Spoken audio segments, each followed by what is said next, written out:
This is Passe Partout. Good morning to you. We begin in Lafayette, where police and a concerned citizen expressed concerns for pedestrian and driver safety. This comes after a Lafayette man was killed while walking on Evangeline Thruway early Friday morning. Police identified the person as 63-year-old Anthony DeRoe of Lafayette. News 10's Rodriguez Taylor has the story.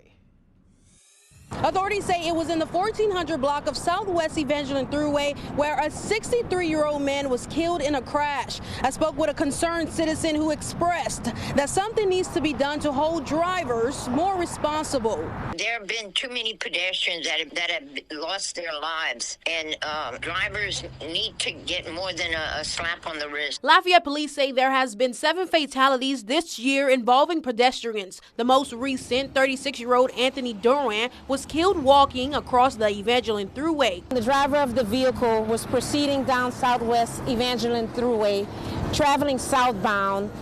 The pedestrian walked in the middle of the roadway. At that time, that's when the pedestrian was struck by the vehicle. While police say the driver's breath sample of blood alcohol concentration was 0, Jeanette Wickham says there needs to be consequences. The DMV should be notified, and a check mark should be put on these drivers' records with the DMV. Sergeant Robin Green with Lafayette Police says these accidents can be prevented with cooperation from everyone. Drivers, whenever, especially at that time of the morning, that is not a well-lit area, and so drivers need to be more vigilant whenever driving in that area and not have distracted driving. For pedestrians, use the crosswalks.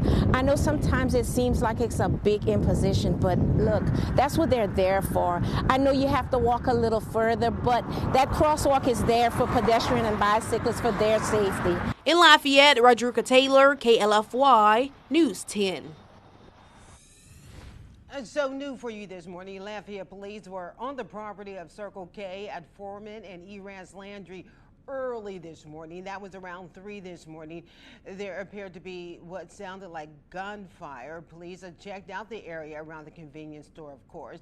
No word of any injuries or arrests. No confirmation also on whether those were shots that were being heard. If there is an update to provide, of course, we'll have it for you tonight on News 10. Also out of Lafayette, a family reacts after a no arrest in the December murder of their loved one, 46-year-old Frederica Stevens was shot and killed at a home in the 300 block of 10th Street. That was December 2nd. She was taken to a hospital where she later died. It's been 4 months since the murder and no arrests have been made. I'm still upset about it. And I pray every day that they find who did this. I just wish God can show us that light to finding my baby killer. If you have any information on this shooting, you are being asked to contact Lafayette police. Then a Breaux Bridge man facing charges in connection with a shooting stemming from a Lafayette bar fight. That was back in February. 30-year-old Jamar Showers has been booked for attempted first-degree murder and illegal use of weapons. Police say Showers was in a fight in a bar parking lot on Ambassador Caffrey. After the fight, the victim left the area, we're told, and while driving, he noticed a truck in the lane to the right of him. A man hanging out of the rear driver's side window began shooting at him somehow. The victim was not hit. Showers was arrested Thursday after police responded to a domestic incident involving Showers and discovered that outstanding warrant. Concerns over the nationwide opioid crisis is causing the Drug Enforcement Agency to crack down on narcotics. Now there is a limit on the supply of prescriptions containing certain pain medication. News 10's Jasmine Dean finds out how this is affecting Acadiana pharmacies. It's a story you'll see only on 10.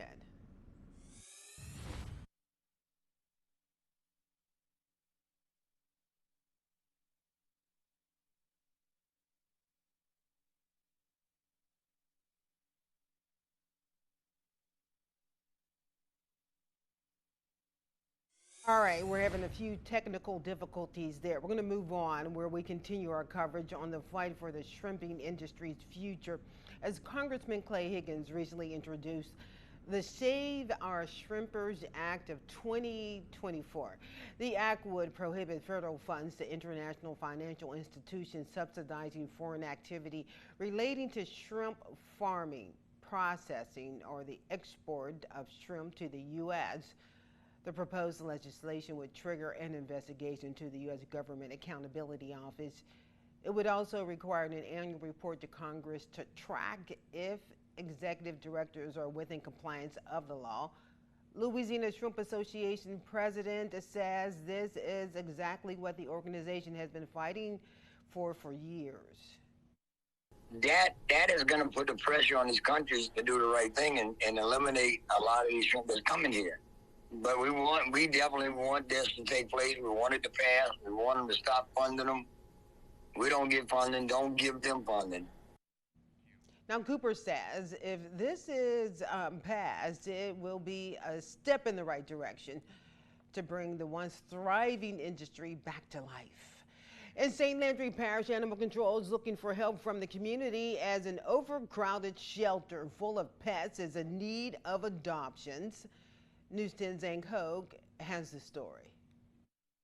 St. Landry Parish Animal Control is dedicated to helping animals in need across the parish. But with the shelter reaching capacity, they're going to need help if that mission is to continue.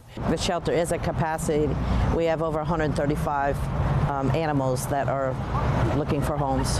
Speaking to Animal Control Director Lynn Bork, she says with the shelter at maximum capacity, they're only able to take emergency calls until shelter space is cleared. While the shelter is receiving help from rescue groups such as the Bissell Foundation to ship animals to other states, Bork says the overcrowding is an issue across the country. Unfortunately, all shelters are overcrowded, and that's not the solution. The solution is spaying and neutering, being responsible pet owners. As many as we can get out to rescue, more are waiting to come in. With no end seeming to be in sight for the overcrowding, Bork calls on animal owners to be responsible and pleads to helping families to adopt or foster a friend in need. Irresponsible pet owners are letting their dogs have puppies and then abandoning those puppies in shelters or worse on the side of the road. We do have to ask the community to step up and try to help us in rehoming pets if there's no place at the shelter. While there's currently no date for when the next group of dogs will be shipped out, the animal shelter is open and ready for anyone who would like to come adopt. In St. Landry Parish, Zane Hogue, KLFY News 10. So Festival International de Louisiane is in full swing. Downtown Lafayette has come alive for the cultural celebration, and this fest has absolutely transformed what you typically know as downtown Lafayette.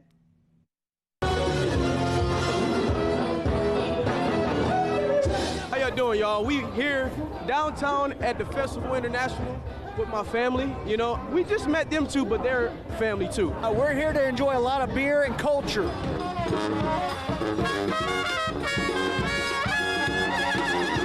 No matter what you come for, there's tons to experience at Festival International. With visitors from 48 states and 26 countries, you're sure to find something you like. It's huge and I love the culture, and I'm ready to try the food. It's pretty awesome. It's definitely different from what we're used to. It's a chance to explore the bold history of Acadiana while also meeting others from across the world. Well, what brought me here? Excitement and this beautiful place, the music, Lafayette Jazz Festival that brought me here. A beautiful place to be at. The food itself and the music again, amazing artists coming all the way from the world, so it just makes me feel like I'm part of it as well. Whether it's your first time or you've lost count, you're always sure to experience something new.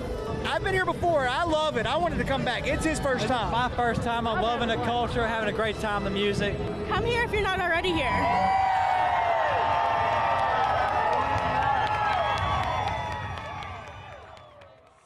Wow, that is an amazing festival. We were just talking like how they cram so much into that space, and like, you know, the story is about, you know, transforming downtown, and it truly does. I didn't expect it to be so big downtown to hold all that. Yeah, a lot of great music, great food, great arts and crafts. It's just a really nice atmosphere, really and it's going on through the weekend. Weather looks great for it for today, so get out and enjoy. Let's take a look at those temperatures currently. we're sitting in the lower 70s, 72 in Lafayette, 71 in New Iberia, 71 in Baton Rouge. Satellite radar shows partly cloudy skies across the area. And zooming on out, the storms off to the north, unfortunately, did produce severe weather yesterday and last night across Nebraska and much of the lower and higher plains. That's moving off to the east now, though. And then our next low pressure will be developing and moving pretty much in that same direction through the next 24 hours. We don't really have rain chances coming in until Monday and Tuesday of next week. That's when a disturbance will get close enough to us to produce some showers and storms. Temperatures rising through the 70s and into the mid-80s later on this afternoon. Future track shows maybe a little more sunshine for today than what we saw yesterday because that storm system is now exiting the area, but south winds remaining strong. Now for tomorrow, clouds will be right back though. Notice a little more cloud cover for tomorrow, maybe an isolated shower chance of about 20%, but notice on Monday here, you start to see the storm showing up. This is Monday morning at 3 a.m. So by Monday and Tuesday, I do think storm chances will be increasing across the area. Now temperatures in the 70s for now, but we rise into the mid-80s later on this afternoon. Very warm for this time of year. 70s again tonight and in the mid-80s for tomorrow. And I feel like temperatures will be pretty consistent here as I see nothing but mid to upper 80s throughout the 7-day forecast. A lack of fronts as we start to see our fronts dwindle and weaken this time of year. South winds at around 12 to 24 miles per hour this afternoon, and south winds remaining strong for tomorrow at that same clip. And when you're talking about and factoring in the wind gusts could be as high as 30 to 35 miles per hour for this afternoon, and then again for tomorrow. So the weather does look nice for today, albeit a little breezy out there, so just keep that in mind. It was breezy out there last night at the festival. Sort of felt good though. Upper level pattern shows a southwesterly flow across the area. This disturbance will be mainly moving to our north, but then a little piece of it may try to move in for Monday and Tuesday and drive a weak front into the area just south enough where we could see some showers and storms with that. Models have gone a little more aggressive, especially the GFS model. It's trending more towards the more aggressive European model in terms of developing showers and storms across the area. Notice it's a little different for this morning. It has the rain a little further down to the south and showing a little more storm coverage across the area. So I'll increase rain chances to about 50% for Monday and Tuesday. 86 your high today, warm and humid, breezy conditions. 7-day forecast shows those rain chances for Monday and Tuesday. Tomorrow not looking bad. And then rain chances isolated for Wednesday, Thursday, and Friday. Ooh, a rainy week ahead, huh? A little bit. All right. Well, a reminder for voters ahead of Saturday's election. The deadline to turn in an absentee ballot was Friday by 4:30 p.m., so polls will be open for you today from 7 a.m. to 8 p.m. Some of the items on the ballot include tax propositions in Iberia, St. Martin, and Vermilion parishes, in addition to a council seat for you in Henderson. Once again, good morning to you, Acadiana. Coming up, recovery efforts